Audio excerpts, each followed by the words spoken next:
I cannot reveal the exact numbers, but it is about 1.5 lakh per month stipend plus benefits. When I entered college, I was really new. I didn't know what programming is. So if there's a problem which it can be solved in multiple ways, always to try to explore all of the ways. While you read it, you'll get the idea of what things go wrong when you're trying to build software and how you can avoid that.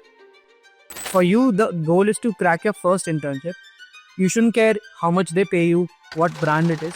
If you can do it early enough, so when you appear for these dream companies, Amazon, Microsoft, Google, you will be a little different from the rest of the crowd. It is not DSA versus F.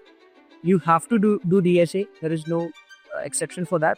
It is rather DSA and Dev versus CP versus machine learning and all of that. Once you're done with DSA and all, then try to find what you really love to do. What you really like to build. Is it web dev applications? Is it machine learning algorithms? And then invest most of your time there. So hi everyone, today we have a special guest on our channel. We have Ayush with us. So Ayush, would you like to introduce yourself once? Hey everyone, thanks Ashish for having me here. This is Ayush Chaube. I'm a software engineer at Secto. Previously I've worked at Microsoft and I've interned at many organizations like Coinbase, Microsoft and startups like Anakin, Pocket FM. I love solving problems. I love talking about tech. So yeah, that's all about me. Right. And we'll be getting to know his journey of how he cracked so many amazing offers. So Ayush, before we start, can you tell us about a timeline of all the companies you've cracked and like when? Sure. So I started my corporate journey back in October 2021. I was in the end of second year. I cracked an off-campus offer from Anakin, which is like a startup. It was my first internship, so I really learned a lot there. So I went there with just coding knowledge, and then I learned about Git, AWS, all of that. After that, I interned at Microsoft, which was an off-campus internship. It was summer intern. I luckily also bagged a PPO from there. And yeah, after that, I did not get to sit in any on-campus placements. So right after that, I continued again at Anakin for another internship. And then for my last semester in my college, in the last semester, we have 6-month intern. So initially, I worked at Pocket FM. And then I also cracked Coinbase. So I joined that. It was like a dream company for me.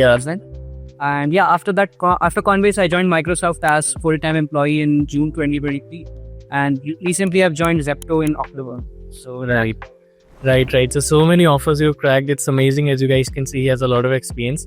Topic CTC का range बता सकते हो कि cracking so many offers? What is the range of CTC you can expect from these companies? So a very subjective question actually.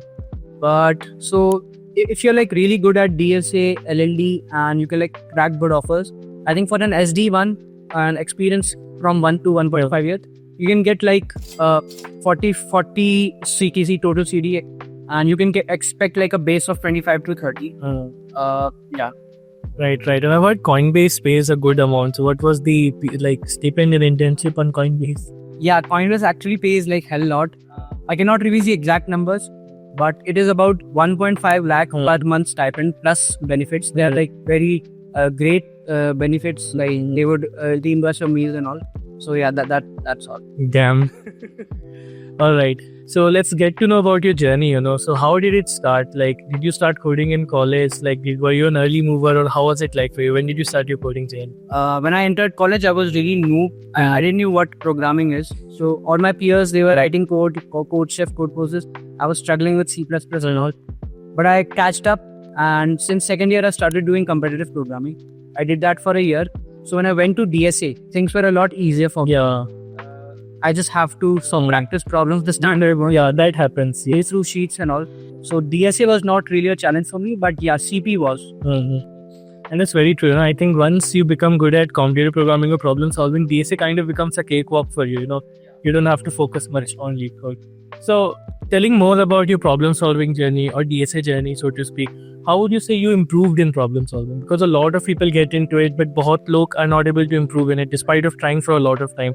So what would you say was your strategy to improve in it? Yeah, so to get better in problem solving, I think solving contests and appearing for contests is like the best thing you can do. So you can start with lead code contest. Codeforces contests are like a bit more to that. So unless you're really into CP, you should avoid that. But lead code contests are like the best way to get better at problem solving. So just upsolving is I think the best thing. So if you're able to solve up till the second problem, always aim for the third one. See where you went wrong iterate back and forth. Then you start solving a third one and do the same for fourth one. So yeah, I think that goes for problem solving.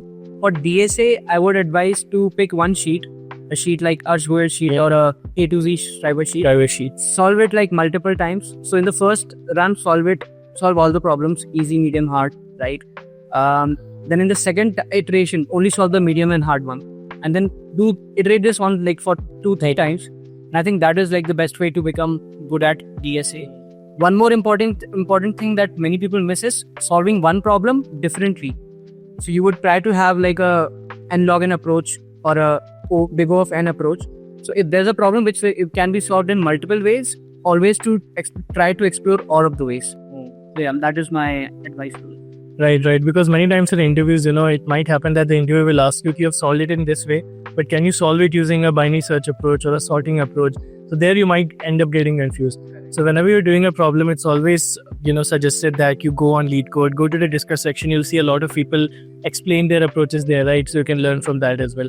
And definitely you'll have to give contests, either on LeetCode, code courses, whatever you choose.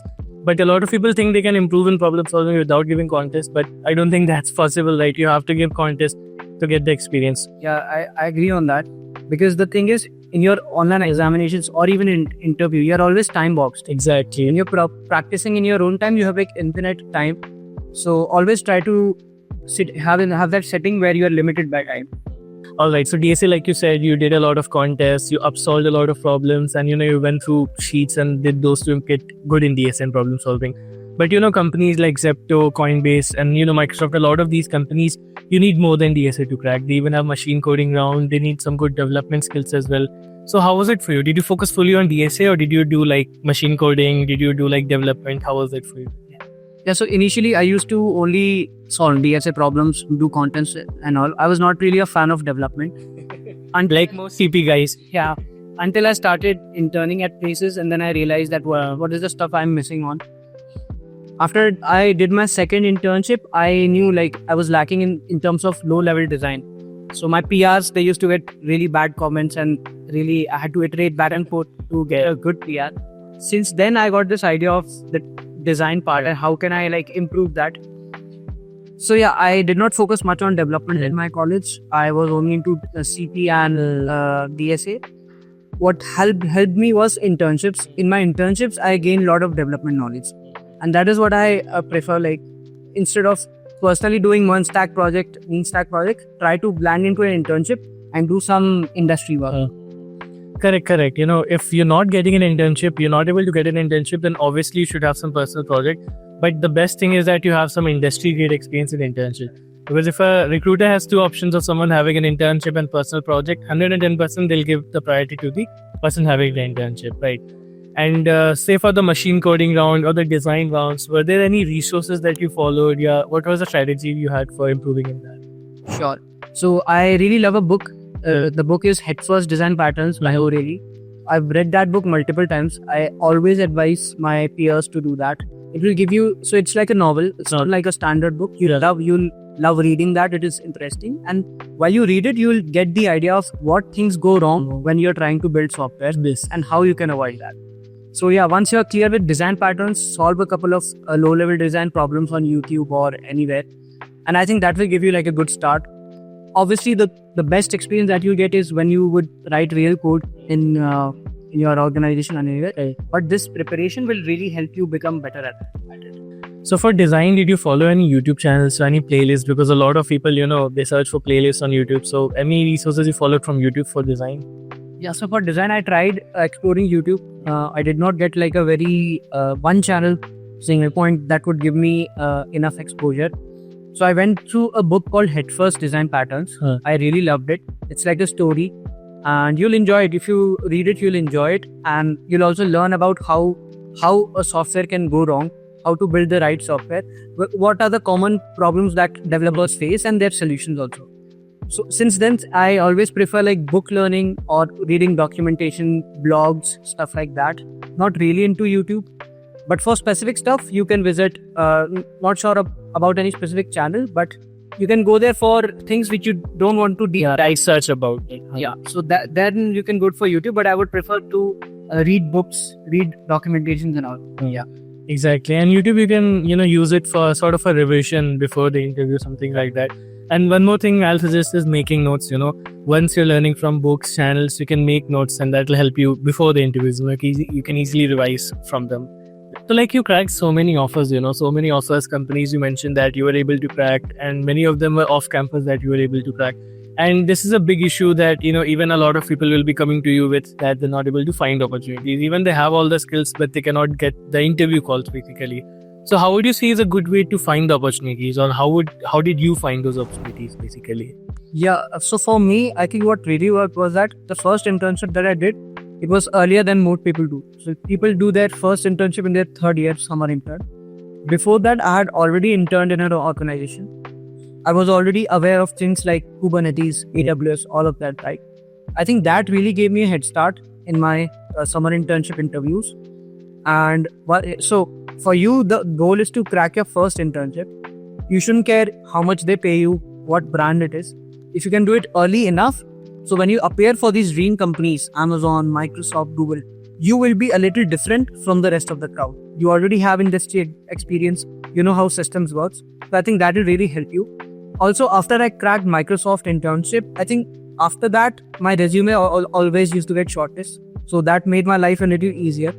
So again, the goal is to find one internship, and trust me, that internship will help you a lot, irrespective of whether it is a startup or a very big or anything else. Right. Because not only you'll be getting a lot of work experience, right, but it sorts of gives a credibility, because if someone gives you their resume and says, "Ki refer me," or send it to your recruiter, manager, whatever. If there's a credibility to your resume, only then the other person has a higher chance of helping you. So, like you said, you got a Microsoft internship. Before that, you had an Akin internship. That really helped you in your off-campus journey, right? So it is always preferable to have some form of working experience. Don't focus too much on the money, like he said initially. Focus on getting the work experience. So what about referrals and networking and all? Did you use it in your journey? How was it for you? Like, did you use referrals, networking? Yeah, I always used to ping people for referrals. For Amazon, I have pinged multiple times. I used to get the referral. I never really got a call from Amazon. But I've seen people, they get really helped by referrals. When I was at Microsoft, I also referred a bunch of people. Some of them got calls also. So yeah, definitely LinkedIn is the best social platform for you as a software engineer or as a tech guy. Have post there or follow people who post good contents. There are creators who post job openings and all. Always follow them. Be early to apply. Always in these openings and all. So there are 100 openings, but there are lakhs of people who are applying. So you need to be the first come, first service, what the recruiters do for resume shortlisting. So try to be first to apply, try to get referrals and all. And to get referrals, obviously you need to build your resume. An internship or two will really help. A good lead code profile or a good Codeforcer profile definitely helps. Right. And like you said, referrals may a lot of times what happens is, you don't get a call back and all.